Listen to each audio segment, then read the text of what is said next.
जय हिंद प्यारे बच्चों, स्वागत है आपका हमारे YouTube चैनल में। हम आपको एनडीए, नेवी, एयरफोर्स से संबंधित क्वेश्चंस कराते हैं। बच्चों, मैंने आपको कॉम्प्लेक्स नंबर पढ़ा दिया था, मैंने उसकी प्रैक्टिस सीट 1 भी डिस्कस की है। आज हम आपको प्रैक्टिस सीट 2 पर ले चलते हैं। बच्चों, जैसा कि आपने हमारे पहले के वीडियोस में देखा, मैं आपको 3 मिनट का समय देता हूं और 10 क्वेश्चंस करने के लिए होते हैं आपके पास। तो बच्चों, वीडियो को पॉज कर लीजिए और शुरू हो जाइए कॉपी कलम लेकर के। 3 मिनट के बाद मैं आपसे मिलता हूं।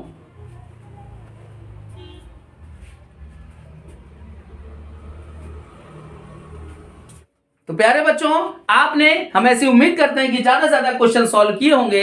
तो बच्चों, 10 में से कितने क्वेश्चन आपने किए हमें कमेंट बॉक्स में जरूर बताइएगा। आइए बच्चों, स्टार्ट करते हैं। पहला क्वेश्चन लिखा हुआ है 1 + i की पावर 4 इंटू 1 + 1/i की पावर 4। इसकी वैल्यू आपसे पूछी जा रही है। बच्चों, आप याद रखिएगा, i² की वैल्यू आप -1 रखते हो, i³ जहां लिखा हो यहां पर आप -i लिख देते हैं। i की पावर 4 8 12 यानी कि 4 से कट जाने वाला अगर कोई नंबर होता है तो इसके प्लेस पे 1 लगते हो। ध्यान देना बेटा, अगर कहीं पर आपको 1/i मिलता है तो आप ऊपर और नीचे i का प्रोडक्ट कर देते हैं। ऊपर i मिला, नीचे i² की वैल्यू -1, अर्थात रिजल्ट आता है -i। तो जहां पर आपको 1/i मिलेगा वहां पर आप -i पुट कर देंगे। बस इस छोटे से कॉन्सेप्ट को लेकर के हम यहां पर चलते हैं। आइए बच्चों, देखते हैं 1 + i और दूसरे ब्रैकेट में देखते हैं 1/i लिखा है, इसके प्लेस पर हम -i लिखेंगे। चूंकि पावर इस पर भी 4 है और इस पर भी 4 है, तो हमने क्या काम किया, हमने दोनों पर होल ऑफ पावर 4 लगा ली। 1 - i और 1 + i ये लिख करके हमने पावर होल पावर 4 कर दी।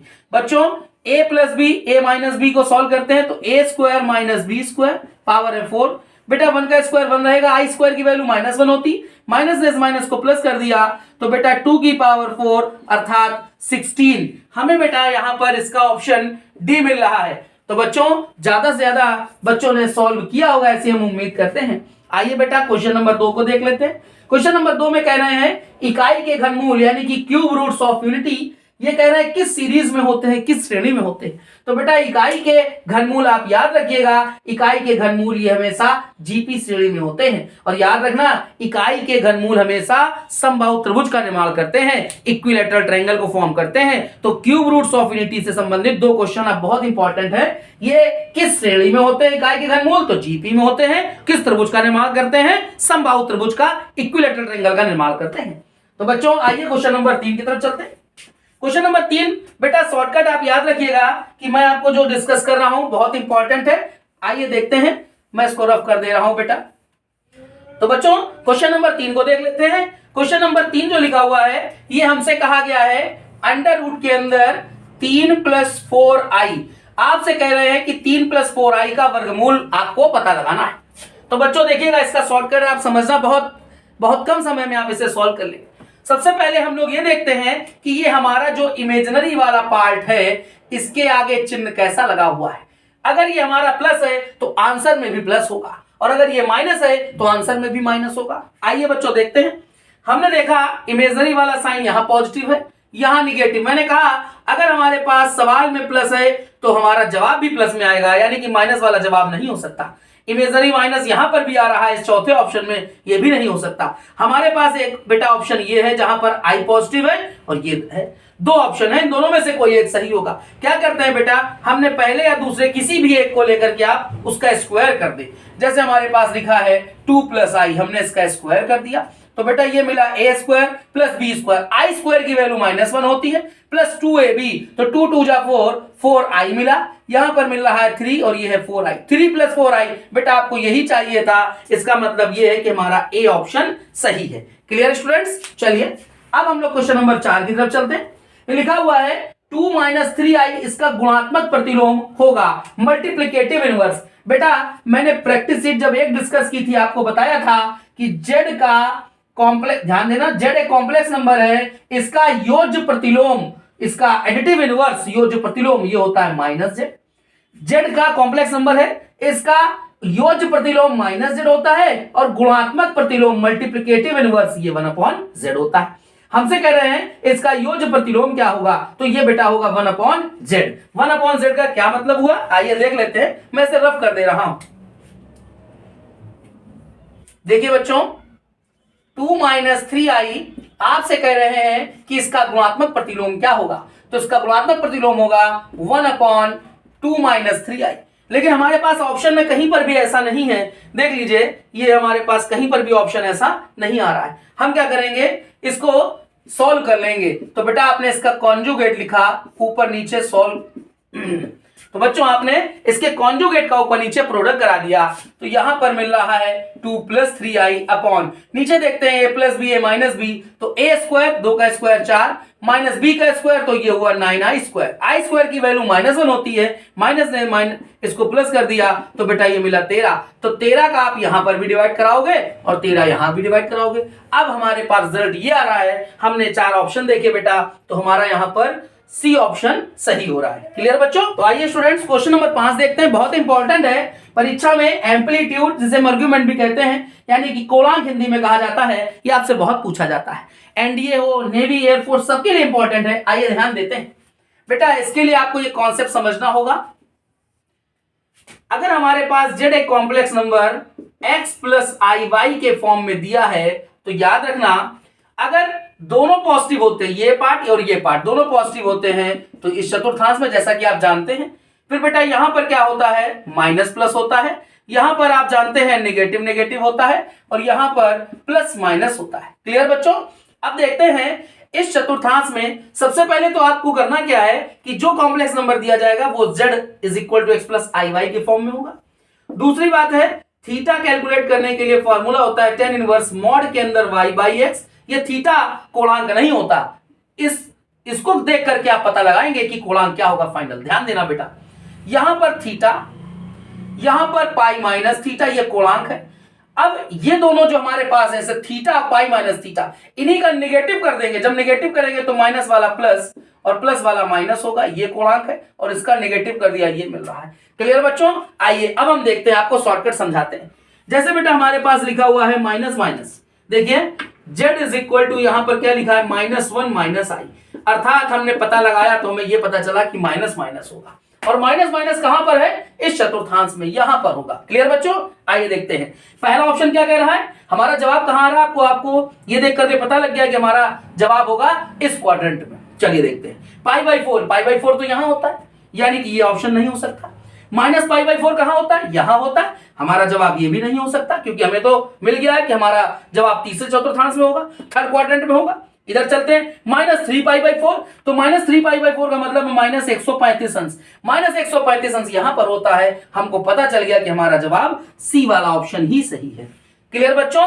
अच्छा, कुछ बच्चे सोचेंगे कि सर ये वाला आप जवाब दे सकते हैं 5π/4, क्योंकि π/4 होता है 45 में 5 का गुणा हुआ, ये हुआ 225 डिग्री। 225 डिग्री भी आप अगर सॉल्व करके आते हैं तो यहां पर आता है, लेकिन ये जवाब नहीं हो रहा है। तो ऐसा क्यों है बेटा? ऐसे इसलिए है क्योंकि याद रखिएगा जो हमारा एम्पलीट्यूड थीटा होता है, ये वैल्यू बेटा -π से लेकर के +π तक ही रहती है। तो बेटा ये पाई से ज्यादा चला गया 225, इसलिए हमारा जवाब ये नहीं है। याद रखिएगा, सबसे आसान शॉर्टकट है, आप इससे कैलकुलेट कर सकते हैं। तो चलिए बच्चों, अब हम लोग क्वेश्चन नंबर 6 को देखते हैं, जो एनडीए 2007 में पूछा जा चुका है। मैं पहले इसे रफ कर देता हूं।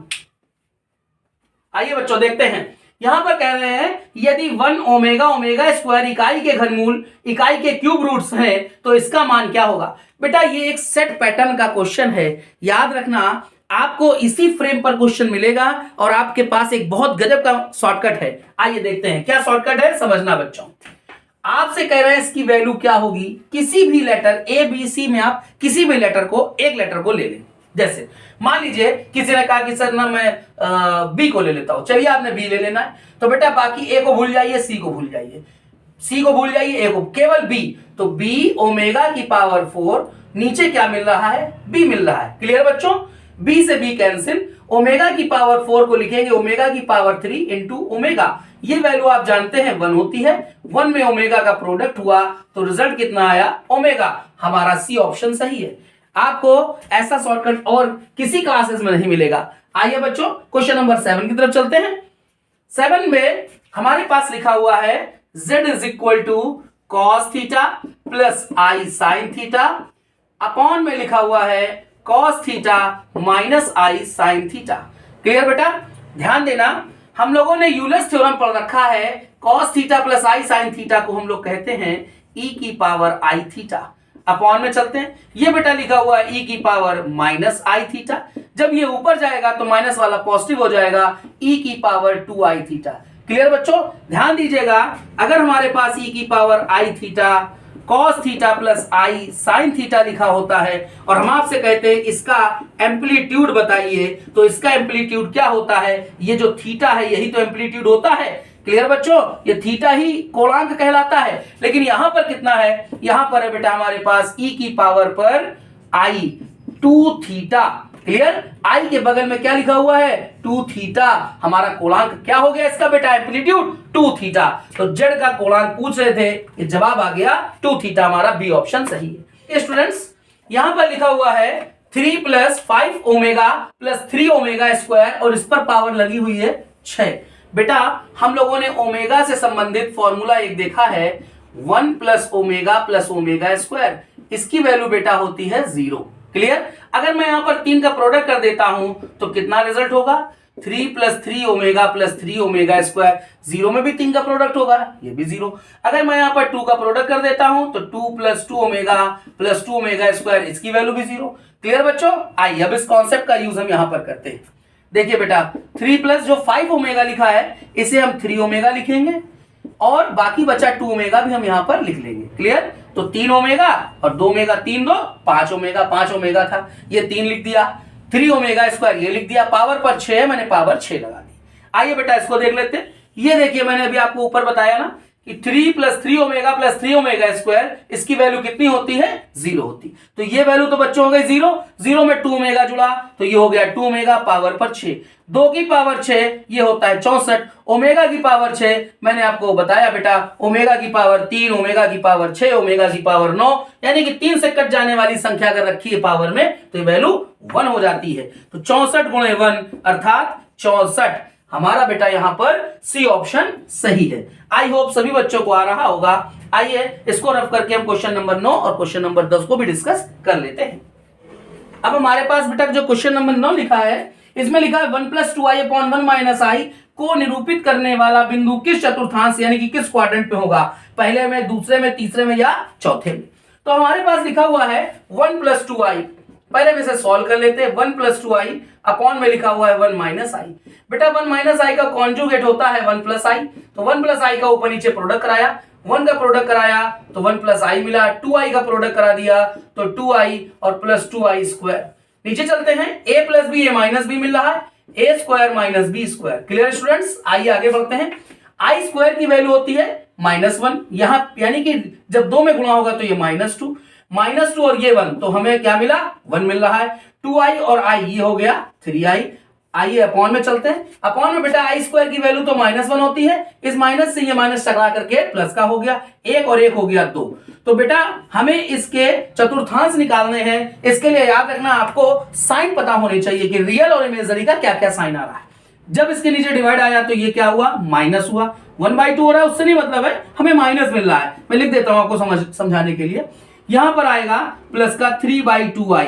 अब बच्चों ध्यान देना, अगर हम इसके साइन नोटेशन पे आए तो क्या मिल रहा है, रियल पार्ट है नेगेटिव, इमेजिनरी पार्ट है पॉजिटिव। आइए समझते हैं। ये बेटा माइनस प्लस कहां होगा, यहां पर होगा, और ये कौन सा चतुर्थांश है, पहला, दूसरा, तीसरा और चौथा, ये हमारा दूसरा चतुर्थांश है। बच्चों इसको सॉल्व करके आए तो हमें कौन सा चतुर्थांश मिल रहा है, दूसरा, तो सेकंड क्वाड्रेंट में, यानी कि हमारा इसका बी ऑप्शन सही। बच्चों अब हमारे पास इस प्रैक्टिस सीट का लास्ट क्वेश्चन है 10वां, आइए इसको भी डिस्कस कर लेते हैं। तो आइए बेटा यहां पर देखते हैं जो 10वां क्वेश्चन लिखा हुआ है, ये क्वेश्चन लिखा हुआ है e की पावर पर e की पावर आई थीटा लिखा हुआ है, e की पावर पर e की पावर आई थीटा। ये बेटा पूछा गया क्वेश्चन है एनडीए का, इसमें कह रहे हैं आपसे कि इसका रियल पार्ट क्या होगा, वास्तविक भाग क्या होगा। तो चलिए समझते हैं। बेटा अगर आपने थोड़ा सा हमारे वीडियो को ध्यान से देखा होगा तो ये पाया होगा अभी पिछले क्वेश्चंस में, e की पावर आई थीटा के प्लेस पर हम क्या लिख सकते हैं, e की पावर आई थीटा के प्लेस पर हम लिख सकते हैं cos थीटा प्लस आई साइन थीटा। क्लियर बच्चों, अब इसे हम और आगे बढ़ाते हैं तो क्या करेंगे, इसे हम लिखेंगे e की power cos theta into e की पावर आई साइन थीटा, मल्टीप्लाई में पावर ऐड हो जाती है। क्लियर बच्चों, तो अब देखिएगा ये हमारे पास e की पावर पे आई साइन थीटा लिखा हुआ है, e की पावर cos थीटा, इसको मैंने ऐसे ही लिखा रहने दिया। अब e की पावर i, ये बेटा जो आपका है ये एज अ थीटा के जैसा काम करेगा, थीटा, तो e की पावर i थीटा, तो क्या हो गया cos थीटा, थीटा के प्लेस पर है साइन, क्लियर बच्चों, plus i sine theta, theta के प्लेस पर क्या लिखा हुआ है साइन थीटा, क्लियर बच्चों। अब देखिए हमसे कह रहे थे इसका वास्तविक भाग क्या होगा, इसका प्रोडक्ट यहां भी होगा और यहां भी होगा, लेकिन जब यहां पर होगा तो ये क्या है इमेजिनरी वाला पार्ट है, हमें ये तो चाहिए नहीं, हमें क्या चाहिए रियल पार्ट। इसका प्रोडक्ट जब इसके साथ होगा तो e की power cos theta into cos bracket के अंदर साइन थीटा, क्लियर बच्चों। और ये हमें मिल रहा है हमारे पहले ऑप्शन में, यानी कि हमारा ये ए वाला विकल्प सही। तो बच्चों इस तरीके से हमने कॉम्प्लेक्स नंबर की प्रैक्टिस सेट दूसरी भी डिस्कस कर ली। अगर बच्चों आपको हमारा कंटेंट पसंद आता है तो हमारे चैनल को लाइक करें, शेयर करें, सब्सक्राइब करें और ज्यादा से ज्यादा अपने दोस्तों को शेयर करें। मिलते हैं अगले वीडियो में। जय हिंद बच्चों।